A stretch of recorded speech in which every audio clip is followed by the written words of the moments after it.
এই বাঁশ যদি একটু চিকনো হয়, থিকনেসটা যদি বেশি ভালো হয়, তো সেক্ষেত্রে এই বাঁশগুলো হচ্ছে ভালো বাঁশ এবং এটা হচ্ছে হেভি বাঁশ, এটা অধিক লোড নিতে পারবে।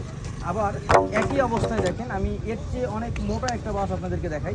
দেখেন এই বাঁশের চেয়ে কিন্তু এই বাঁশটা অনেক মোটা, এই বাঁশটা কিন্তু অনেক মোটা। মোটা হইলেও এইখানে দেখেন হোলের পরিমাণটা বেশি এবং হচ্ছে এর থিকনেসটা কিন্তু অনেক কম। এই থিকনেসটা কম হওয়াতে এটা কিন্তু অনেক কম লোড নিতে পারবে। আসসালামু আলাইকুম, আমি ইঞ্জিনিয়ার সৈয়দ মোহাম্মদ মুফাসসাল। আশা করি আপনারা সকলেই ভালো আছেন। তো আজকে আমরা আপনাদেরকে দেখাবো যে আমরা কিভাবে যখন কাঠ শাটার করি, কাঠ শাটারের বাঁশগুলো আমরা ভালো বাঁশ কীভাবে চিনবো এবং কোন বাঁশগুলো বেশি লোড নিতে পারবে এবং বিল্ডিং ছাদ ঢালাই দেওয়ার সময় কোনটা কম ঝুঁকিতে থাকবে। মানে আমরা যত হেভি বাঁশ নিব বিল্ডিংয়ে ছাদ ঢালাই দেওয়ার সময় তত ঝুঁকি কম থাকবে। মানে অনেক সময় দেখতে পারেন যে বাঁশে লোড নিতে পারে না এবং ঢালাইয়ের সময় ছাদ আস্তে করে ধসে পড়তেছে। এই ধরনের প্রবলেমগুলো হয় হচ্ছে আমাদের বাঁশ সিলেকশনের ক্ষেত্রে। যদি আমরা ভুল বাঁশ সিলেকশন করি সেই ক্ষেত্রে আমাদের বাঁশগুলো লোড নিতে পারে না। তো আমি একটু দেখাবো যে অনেক মোটা বাঁশ দেখবেন যে সেটা লোড নিতে পারবে না এবং অনেক চিকন বাঁশ সেটা ভালো লোড নেবে। এই বিষয়গুলো আমি আপনাদেরকে দেখানোর চেষ্টা করব আজকে আমাদের এই ভিডিওর মাধ্যমে। তো আমি যেখানে আছি এখানে হচ্ছে বাঁশের আড়ত বলা যায়। এখানে পুরো জায়গাটা জুড়েই এখানে বাঁশ বিক্রি করা হয়। দেখেন এখানে এইদিকে দেখান, একটু ঘুরায় দেখান, এদিকে অনেকগুলো বাঁশের দোকান। তো এখানে সবাই বাঁশ বিক্রি করে। তো আমাদের একটা প্রজেক্টের জন্য আজকে আমরা এখানে বাঁশ নিতে আসছি। তো এখন আমি দেখাবো, দেখেন এই যে এই বাঁশটা একটু ধরেন তো, এই বাঁশটা তো এটা একটা হচ্ছে, এগুলো হচ্ছে শিলা বাঁশ বলে।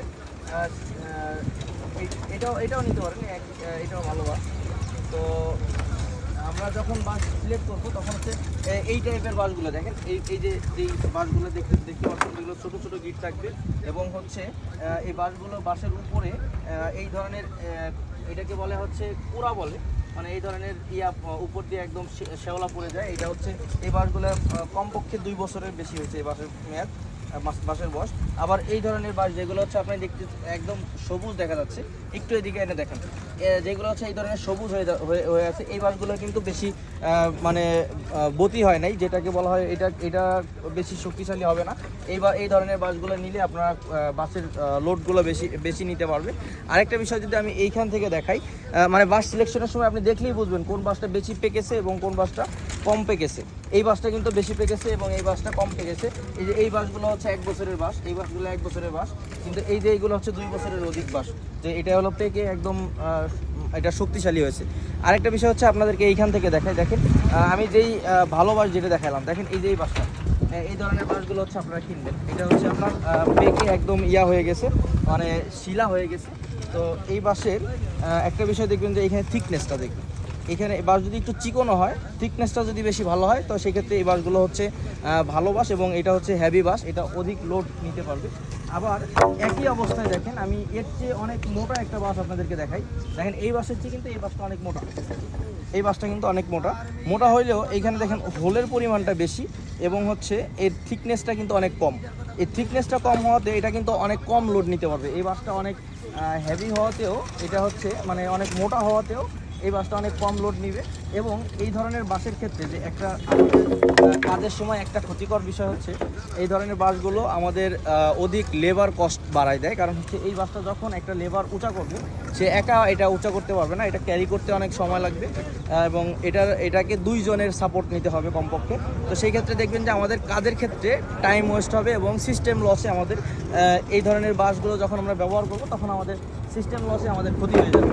তো আমরা বাঁশ সিলেকশনের সময় অবশ্যই এই ধরনের মোটা, মানে যেগুলো হচ্ছে এটাকে এই ধরনের যেই থিকনেস কম, যেই বাঁশগুলো থিকনেস কম, এই বাঁশগুলো আমরা একটু দেখে শুনে নিব যে এই বাঁশগুলো যেন না যায়। এবং এইটা দেখেন চিকুন হলেও, এই বাঁশটা চিকুন হলেও কিন্তু এটা থিকনেসটা অনেক ভালো, অনেক বেশি। এই যে এই ধরনের বাঁশগুলো চিকুন হলেও কিন্তু থিকনেস বেশি। তো এইগুলো হচ্ছে আমরা খেয়াল করে দেখে শুনে বুঝে বাঁশগুলো কেনার চেষ্টা করব। কারণ হচ্ছে একটা বাঁশ যখন আমরা একটা বিল্ডিংয়ে দেই তখন হচ্ছে বিল্ডিংয়ের উপর থেকে যেই ছাদ ঢালাইগুলো হয়, ছাদের সম্পূর্ণ লোডগুলো প্রাথমিকভাবে আমাদের এই বাঁশের উপরেই এটা স্টে করবে। এরপরে হচ্ছে আস্তে আস্তে এটা যখন সেটিং হবে, এটা কলামে বিম এবং কলামের মাধ্যমে এটা টোটাল স্ট্রাকচারে এটা ট্রান্সফার হয়ে যাবে। তো প্রাথমিকভাবে যখন আমাদের এই মানে বিল্ডিংয়ের লোডগুলো যেই ম্যাটেরিয়ালসের উপর এটা স্টে করবে, সেই ম্যাটেরিয়ালসটা যদি ভালো না হয়, হেভি না হয়, সেক্ষেত্রে আমাদের ভবনে যখন ঢালাই হয় সেক্ষেত্রে দেখবেন যে অনেক সময় ঢালাইয়ের সময় হয়ে যায়, মানে ধসে পড়ে, ছাদ ধসে পড়ে, ছাদ খুলে পড়ে। এগুলো হচ্ছে বাঁশ দুর্বল হওয়ার কারণে। তো আমরা চেষ্টা করব হচ্ছে, যদি আমরা কাঠ শাটার করি, মানে কাঠ দিয়ে উডেন শাটার যেটাকে বলা হয়, কাঠ শাটার করি, সেক্ষেত্রে বাঁশ আমরা ব্যবহার করি। তো বাঁশগুলোকে হেভি মানের বাঁশ ব্যবহার করার চেষ্টা করব। আর যদি আমরা স্টিল শাটার করি তো সেক্ষেত্রে সেটা তো অনেক বেটার, মানে বেটার দেন এই বাঁশ। তো সেই ক্ষেত্রে আমরা চেষ্টা করব, যদি আমাদের সম্ভব হয় মানে স্টিল শাটার করার, তাহলে আমরা স্টিল শাটার করব। আর যেখানে যদি আমরা বাঁশের অথবা কাঠ বাঁশ দিয়ে যে শাটারগুলো করি, সেই শাটারিংয়ের সময় আমরা চেষ্টা করব বাঁশগুলো যেন থিকনেস ভালো হয় এবং ভালো বাঁশ দেখে কেনার চেষ্টা করব। তো এতক্ষণ আমাদের সাথে থাকার জন্য অসংখ্য ধন্যবাদ। আসসালামু আলাইকুম।